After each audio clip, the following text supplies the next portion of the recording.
அனைவருக்கும் வணக்கம். TNPSC group 1 mains 2025. So அதுக்கு ஆஸ்பிரண்ட்ஸ் வந்து ரொம்ப தீவிரமாக படிச்சுட்டு இருக்கிறத பார்க்குறோம்.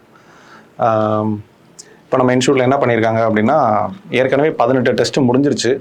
18 டெஸ்ட்டு முடிஞ்சதுக்கப்புறம் பார்த்தீங்க அப்படின்னா, இப்போ ஒரு ஸ்ட்ராட்டஜி, ஓகேங்களா, ஒரு ரிவைஸ்டு எடிஷன் அப்படின்னு சொல்லி ஒரு பிளான் பண்ணி நம்ம previous year question plus predicted கொஷின்லாம் ஃபோக்கஸ் பண்ணுவோம். எதுக்காக ப்ரீவியஸ் இயர் கொஷின் அப்படின்னா, டிஎன்பிஎஸ்சி என்ன மீட்டரில் டெஸ்ட் வைக்கிறாங்க, நம்ம வந்து நிறைய டெஸ்ட் பேட்சில் வந்து இருக்கக்கூடிய கொஷின் பார்த்தீங்க அப்படின்னா ஸ்டாண்டர்டாக இருக்குது, ரொம்ப அனாலிட்டிக்கலாக இருக்குது, ஹார்டாக இருக்குது அப்படின்னு சொல்லி சொல்லுவாங்க, ரொம்ப பேசிக்காக இருக்குது அப்படின்னு சொல்லுவாங்க. இப்படி நிறைய டிஸ்பேரிட்டிஸ் இருக்கும், சரிங்களா. ஏன்னா அவங்கள எல்லா விதமாகவும் டியூன் பண்ணுறதுக்காண்டி அந்த மாதிரி வைப்பாங்க. டிஎன்பிஎஸ்சி ப்ரீவியஸ் இயர் கொஷின் கேட்கும்போது பார்த்தீங்க அப்படின்னா, லைக் அந்த மீட்டர் நமக்கு எப்படின்றது தெரியும். ஏன்னா 2019 சிலபஸ் மாறுச்சு. 19 இருந்து இப்போ வரைக்கும் அந்த டிஎன்பிஎஸ்சியோட கொஷின் வந்து எப்படியெல்லாம் இவால்வ் ஆகிருக்கு அப்படிங்கிறத நம்ம கண்டுபிடிக்கலாம், சரிங்களா. ஸோ ப்ரீவியஸ் இயர் கொஷினாக அப்படியே டைரெக்டாக அப்படியெல்லாம் வராது, சரிங்களா. அந்த பேட்டர்னில் கொஞ்சம் அப்படியே மாறி வரும். கொஷினில் சின்ன சின்ன சேஞ்சஸோட மாறி வரும். அதை பேஸ் பண்ணி என்ன பண்ணுறோன்னா, ஒரு 4 ரவுண்டு என்ன பண்ணுறாங்கன்னா பிளான் பண்ணுறாங்க, சரிங்களா. ஸோ பார்த்தீங்க அப்படின்னா, இது உங்களுக்கு நீங்கள் 18 டெஸ்ட்டு முடிச்சிருந்தீங்க அப்படின்னாலும் ஓகே தான். அடுத்து இந்த 14 டெஸ்ட்டு எழுதுறீங்கனாலும் ஓகே தான். ஆனால் என்னை பொறுத்தவரை என்ன சொல்லுவாங்கன்னா, அந்த 18 டெஸ்ட்டை கம்ப்ளீட் பண்ணிடணும், சரிங்களா. அதுதான் நீங்கள் என்ன பண்ணிடுவீங்கன்னா, சிலபஸோட மெர்ஜ் ஆகி நீங்கள் கம்ப்ளீட்டாக படித்து முடிக்கிறது.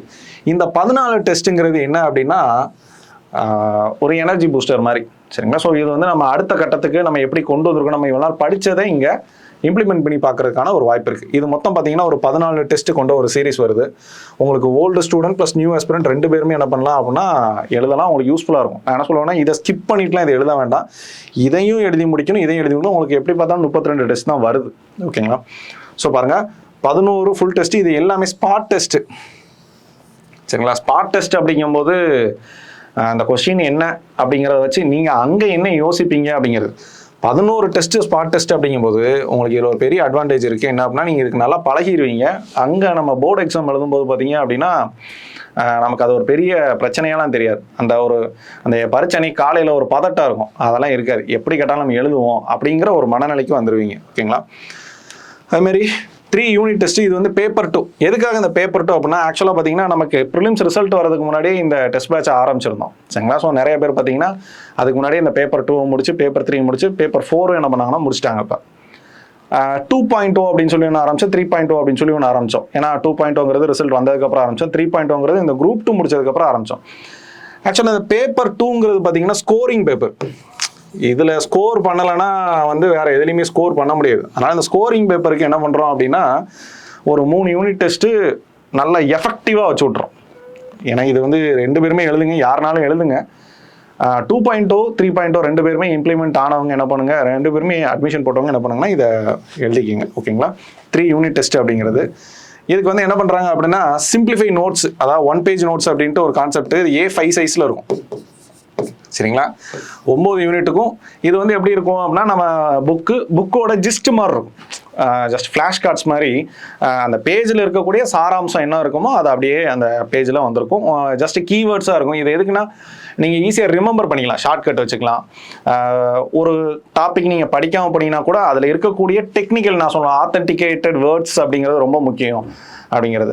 ஸோ அந்த மாதிரியான வார்த்தைகளை நீங்கள் கரெக்டாக கிராஸ் பண்ணி அதில் பரீட்சையில் கரெக்டாக எழுதுறதுக்கு வந்து என்ன ஆகும்னா யூஸ் ஆகும். ஸோ இந்த நோட்ஸ் இருக்குது. அதேமாரி ப்ரெடிக்ட் பண்ணியிருக்கிறோம் டாபிக், சரிங்களா. 9க்கும் இந்த மாதிரி என்னென்ன வரும் அப்படின்ட்டு நிறைய விஷயங்களை அனலைஸ் பண்ணி இப்படிலாம் இருக்கலாம் அப்படின்னு சொல்லிட்டு நம்ம ஒரு ப்ரெடிக்ட் பண்ணியிருக்கிறோம், பார்ப்போம், ஓகேங்களா. So 4 round. அதில் ஃபஸ்ட்டு ரவுண்டு பார்த்தீங்கன்னா அதில் ஒரு 4 டெஸ்ட் வருது, சரிங்களா. அக்டோபர் 29 ஆரம்பி பேப்பர் 1 கட்டாய தமிழில், ஓகே, இதெல்லாம் தெரியும். அடுத்து பேப்பர் 2 30, பேப்பர் 3 31, பேப்பர் 4ங்கிறது நவம்பர் 1 சனிக்கிழமை, சரிங்களா. இது எல்லாமே பார்த்தீங்கன்னா ப்ரீவியஸ் இயர் கொஷின் பேஸ்டு, சரிங்களா. உங்களுக்கு ப்ரீவியஸ் இயர் கொஷின் வந்து 19, 22, 23, 24 வந்துச்சு. இது எல்லாமே குரூப் 1 பார்த்தீங்க அப்படின்னா இந்த 4 தடவையுமே ஒவ்வொரு மாதிரி மாறி இருக்கும். ஒரு தடவை பார்த்தீங்கன்னா மதுரை காந்தி கேட்டிருப்பாங்க, அடுத்து அம்பேத்கர் கேட்டிருப்பாங்க, அடுத்து VOC கேட்டிருப்பாங்க, அடுத்து காந்தி கேட்டிருப்பாங்க. அப்போ இந்த வாட்டி என்ன கேட்கலாம், அப்போ இதுதான். அப்போ ஒவ்வொரு வாட்டியும் அது மாறிட்டே இருக்கு. அப்போ லீடர்ஸ் வந்து கான்ஸ்டன்ட்டாக ஒரு கொஷின் வந்துகிட்டே இருக்கு. அப்போ இந்த மாதிரி ப்ரிடிக்ட் பண்ணி என்ன பண்ணுறாங்க அப்படின்னா, ஒரு குரூப் ஒன் பேஸில் ஒரு கொஷின் என்ன பண்ணுறாங்கன்னா, இந்த டெஸ்ட் வருது. ஒன்றும் உங்களை டைரெக்டாக வரும், இன்ஃப்ளூயன்ஸ் ஆகி வரும். இந்த ட்ரெண்டு டிஎன்பிசியோட மீட்டர் நான் சொல்லலையா, இந்த கொஸ்டின் வந்து இப்படி தான் வரும் அப்படிங்கிறதுக்கான ஒரு பேட்டர்ன் இருக்கு. சரிங்களா? பழைய டிஎன்பிசி கொஷின்லாம் பார்த்தீங்க அப்படின்னா அப்ரிவேஷன் வச்சு ஒரு கொஷின் வரும். RWH இதை வச்சு எழுதுங்க அப்படின்னு சொல்லுவாங்க. நிறைய பேருக்கு RWH அப்படின்னா என்ன சொல்ல, பழைய கொஷின். சரிங்களா? 2013க்கு முன்னாடி இருந்த கொஷின் நினைக்கிறேன். What is RWH, what are the benefits of RWH அப்படின்னு சொல்லி கேட்டாங்க. நிறைய பேர் அன்னைக்கு தேதிக்கு அது என்ன RWHனா என்னன்றது தெரியாமல் இருந்திருக்கு. அதுக்கப்புறம் பார்த்தீங்கன்னா ரெயின் வாட்டர் ஹார்வெஸ்டிங் தான் அப்படி கேட்டிருக்காங்க அப்படின்னு சொல்கிறாங்க. அப்போ அதே மாதிரி பார்த்தீங்கன்னா ரைட் அவுட் ரூசோ ஆஃப் தமிழ்நாடு அப்படின்னு சொல்லி ஒரு கொஸ்டின் கேட்பாங்க. சரிங்களா? இப்போ அந்த மதுரை காந்தின்னு ஒரு கொஸ்டின் கேட்டிருக்காங்களா, ரூசோ ஆஃப் தமிழ்நாடு பெரியாரை தான் அந்த கேள்வி கேட்டிருக்காங்க. அப்போ இதுதான் டிஎன்பிசிக்கான ஒரு அவங்க என்ன சொல்றது, அவங்களோட அல்காரிதம் இப்படி தான் இருக்குது. இப்போ அதான் அடிப்படையில் என்ன பண்ணுறாங்கன்னா, இந்த ரவுண்ட் 1 இந்த டெஸ்ட் எல்லாமே நடக்குது. ஸோ பேப்பர் 2, பேப்பர் 3, பேப்பர் 4 வரிசையாக 4 நாள். சரிங்களா? அதுக்கப்புறம் பார்த்தீங்கன்னா இந்த ரவுண்டு 2 நான் சொல்லுவேன், இது வந்து நீங்கள் 2.0 3.0 யாருனாலும் என்ன பண்ணுங்கன்னா எழுதிருங்க. ஒரு 3 டெஸ்ட்டுங்கிறது சும்மாலாம் கிடையாது, எழுதிடணும். ஏன்னா இந்த பேப்பர் 2ங்கிறது தான் முதல் தடவை நம்ம ஒரு ஜிஎஸ்ஸை பரீட்சை எழுதுகிறோம். முதல் நாள் எழுதுவோம், கட்டாய தமிழ் முடிச்சுட்டு அடுத்த நாள் எழுதுவோம். அப்போ வந்து ஃபுல் எனர்ஜியில் இருப்போம். அப்போ நம்ம என்ன பண்ணுவோம்னா இதில் என்ன பண்ணிடுவோம், நல்ல மார்க்கை ஏற்றிடணும். சரிங்களா? அடுத்த வர பரீட்சையில் சயின்ஸ் அண்ட் டெக்லாம் வருது, அது என்ன பண்ண போகிறாங்கன்னு தெரில. அதனால் முதல்ல இதுதான் நமக்கு தெரிஞ்ச ஏரியா, இங்கே என்ன பண்ணிடணும்னா ஓங்கி அடிச்சிடணும். அதனால் என்ன பண்ணுங்க, இதை பண்ணுங்கள், இந்த ஏரியா நல்லா பார்த்துக்கோங்க. இதில் ஒரு 3 டெஸ்ட் இருக்குது. சரிங்களா? இதில் ஒரு 3 டெஸ்ட் இருக்குது. 2 நாள் கேப்பு கொடுக்குறாங்க. புதுசாக ரிவிஷன் பண்ணுறனாலும் சரி, புதுசாக படிக்கிறதுனால என்ன பண்ணுறாங்கன்னா 2 நாள் கேப் கொடுக்குறாங்க. எல்லா இடத்துலையுமே என்ன பண்ணுறாங்கன்னா இதுக்கான நோட்ஸ் இருக்கும். நம்ம இன்ஸ்டியூட்டோட 7 பிரான்ச்லையுமே நோட்ஸ் இருக்கும், அதை யூஸ் பண்ணுங்கள். சரிங்களா? யூனிட் வைஸ் டெஸ்ட்டு பேப்பர் 2க்கு. ஸோ நவம்பர் 1 அது முடியுதா, சனிக்கிழமை முடியுதா, ஞாயிறு திங்கள் 2 நாள் கழிச்சு என்ன பண்ணுறோம், நவம்பர் 4 மாடர்ன் ஹிஸ்ட்ரி வைக்கிறாங்க. அடுத்த 2 நாள் கழிச்சு இஷ்யூஸு, அதுக்கடுத்து 2 நாள் கழிச்சு என்ன பண்ணுறோம், எத்திக்ஸ். இப்போ 2 நாள் கேப்புக்கும் போது இந்த பேப்பர் 2க்கு நல்லா ஃபோக்கஸ் பண்ணிடலாம். சரிங்களா? நல்லா ஃபோக்கஸ் பண்ணி என்ன பண்ணலான்னா எழுத முடியும். சரிங்களா? இது யாருனாலும் எழுதுங்க. அந்த 2.0 3.0 போட்டவங்க கண்டிப்பாக எழுதுங்க. ஓகேங்களா? அதுக்கப்புறம் பார்த்தீங்க அப்படின்னா ஸோ பாருங்க, இப்போ ரவுண்ட் 3 இது ரொம்ப ரொம்ப முக்கியமானது. இது கம்ப்ளீட்டாக ரிவிஷன் பேஸ்டு டெஸ்ட். ஆனால் என்னன்னா ப்ரிடிக்ட் பண்ணி வைக்கக்கூடிய கொஸ்டின். இவனால உங்களை வந்து எழுத வைக்கிறதுக்காக சில கொஷினை வந்து நம்ம என்ன பண்ணியிருப்போம்னா வச்சுருப்போம். இதெல்லாம் கம்ப்ளீட்டாக ப்ரிடிக்ட் பண்ணி வைக்கிறது. இப்போது பார்த்தீங்கன்னா எமர்ஜென்சி போட்டால் 50 வருஷம் ஆகுது.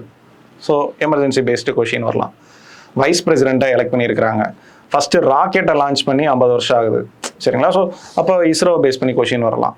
அப்போ என்விரான்மெண்ட்டில் நிறைய பிரச்சனை போயிட்டுருக்கு, அது சம்மந்தமான கொஷின். இப்படி என்ன வரலாம் அப்படிங்கிறத அனலைஸ் பண்ணி என்ன பண்ணுறாங்க அப்படின்னா ஒரு ரொம்ப முக்கியமாக அதுக்கு ஒர்க் பண்ணி என்ன பண்ணுறாங்கன்னா இந்த கொஷின் வைக்கிறாங்க. ஸோ பாருங்கள், இது ஒரு ஃபுல் ரிவிஷன் டெஸ்ட்டு. கம்ப்ளீட்டானது ப்ரிடிக்டட் டாபிக்ஸ்லேருந்து வரும். அது ப்ரிடிக்டட் டாபிக்னா நமக்கு இப்போ ட்ரெண்ட் என்ன தெரியணும் அப்படின்னா ப்ரீவியஸ் இயர் கொஷின் என்ன கேட்டிருக்காங்க, இப்போ என்ன கேட்கலான்னு ஆன்டிசிபேட் பண்ணுறோம். யூபிஎஸ்சியில் இப்போ என்ன கேட்டிருக்கிறாங்க, நமக்கு இப்போ என்ன கேட்கலாம். ஏன்னா நம்ம ஏதோ ஒரு சாயல் தான் எல்லாத்துலேயும் இருந்துகிட்டே இருக்கும். அதை அனலைஸ் பண்ணி நம்ம மேனிஃபெஸ்ட் பண்ணுறோம் இப்படிலாம் வரும் அப்படின்ட்டு. சரிங்களா? எல்லா ஜிஎஸ் பேப்பருமே சரிங்களா simplified for all GS papers. சரிங்களா? அதுக்கப்புறம் பார்த்தீங்க அப்படின்னா நவம்பர் 12ஆம் தேதி பேப்பர் 2 நடக்குது. சரிங்களா? இங்கே பார்த்தீங்கன்னா உங்களுக்கு நவம்பர் 10 முடியுது. சரிங்களா? எத்திக்ஸ் நவம்பர் 10 முடியுது. நவம்பர் 12ஆம் தேதி பேப்பர் 2 எழுதுறீங்க. சரியா? அதுக்கப்புறம் 3 நாள் கேப்பு. 3 நாள் கேப்பில் என்ன பண்ணிடுறீங்க, நல்லா ரிவிஷன் பண்ணிவிட்டு பேப்பர் 3. அடுத்தது 3 நாள் கேப்பு நல்லா ரிவிஷன் பண்ணிவிட்டு பேப்பர் 4. ஏன்னா பேப்பர் 2 ஏற்கனவே நம்ம அங்கே நல்லா படிச்சிட்டோம். இப்போ அதனால் அதுக்கு ஈக்குவல் இம்பார்ட்டன்ஸ் இதுக்கு வந்துடும். அப்புறம் ரவுண்ட் 4 இங்கே நவம்பர் 20ஆம் தேதி முடியுதா. இதுக்கப்புறம் 2 நாள் கேப் இருக்குது. 2 நாள் கேப் முடிஞ்சதுக்கப்புறம் என்ன பண்ணுறோம், 23 வெட்னஸ்டே என்ன பண்ணுறோன்னா திருப்பி கட்டாய தமிழ் வருது. கட்டாய தமிழுக்கு முக்கியத்துவம் கொடுக்கணுங்க.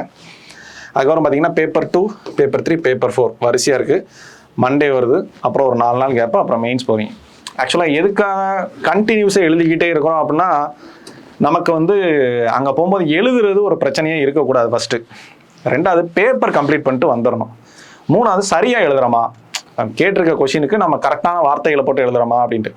இப்போ இந்த டெஸ்ட்டோட நோக்கமே என்ன சொல்கிறாங்க என்ன அப்படின்னா, கீவேர்ட்ஸை வந்து எல்லாருக்கும் எல்லாமே தெரிஞ்சிடணும். நம்ம போகிறவங்க கீவேர்ட்ஸை கண்டிப்பாக படிச்சிருங்க. சரிங்களா? ஃப்ளாஷ் கார்ட்ஸ் அவங்க கொடுக்குறத என்ன பண்ணுங்கன்னா அப்படியே ஞாபகம் வச்சுக்கோங்க. அதை வச்சு என்ன பண்ணுங்கன்னா அந்த ஆன்சரை பில்ட் பண்ணுங்கள், கரெக்டாக வந்துடும் அப்படிங்கிறது தான். ஸோ இதை நல்லா யூஸ் பண்ணிக்கோங்க. இது ஒரு நல்ல வாய்ப்பு. அதாவது நம்மளால் என்னென்ன ஒர்க் பண்ண முடியுமோ அவ்வளோத்தையும் ஒர்க் பண்ணிடணும். சரிங்களா? இந்த வாய்ப்புக்கு ஜஸ்டிஃபை பண்ணிடுங்க. சரிங்களா? ஸோ இந்த டெஸ்ட் சீரிஸ் பார்த்தீங்க அப்படின்னா கொஞ்சம் யூஸ்ஃபுல்லாக இருக்கும். ரொம்ப கொஞ்சம் இல்லை, நல்லாவே யூஸ்ஃபுல்லாக இருக்கும். மெயின்ஸ் எழுதுறதுக்கான வாய்ப்பு கிடைச்ச உங்களுக்கு அந்த வாய்ப்பை ஜஸ்டிஃபை பண்ணுங்கள். சரிங்களா? ஏன்னா அதனால தான் என்ன சொல்லுவாங்கன்னா, எவ்வளோ உங்களால் உழைக்க முடியுமோ அவ்வளோ ஒர்க் பண்ணிடுங்க. எக்ஸாம் எழுத போகிறப்போ இந்த எஃபர்ட் அங்கே வந்து ரிசல்ட்டாக உங்களுக்கு தெரியும். சரிங்களா? ஸோ எல்லாரும் குரூப் 1 மெயின்ஸ் கிளியர் பண்ண வாழ்த்துக்கள்.